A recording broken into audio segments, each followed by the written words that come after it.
সব দোষ আমার। আজ আমার লেগে তোমাকে এত অপমান সহ্য করতে হলো।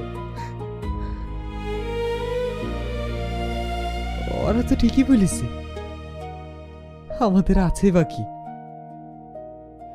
একটা ভাঙাচোরা বাড়ি আর পেটে খাওয়ার লেগে একটা পিয়নের চাকরি, বাস এটাই তো আমাদের জীবন।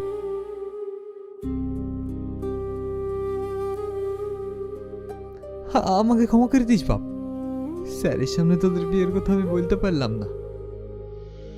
আমার লাগবে না কাউকে, আমি যখন যা চাইছি তুমি আমাকে সব এনে দিয়েছো। আমাকে কখনো মায়েরও বুঝতে দাওনি। আমার জন্য তুমি অনেক মানুষের কাছে অপমান সহ্য করেছো। আমি তোমাকে কথা দিছি আব্বা, আজকের পর থেকে আমি আর কোনো খারাপ কাজ করবো না।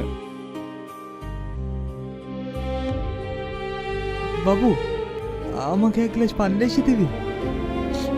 হ্যাঁ দিছি আব্বা।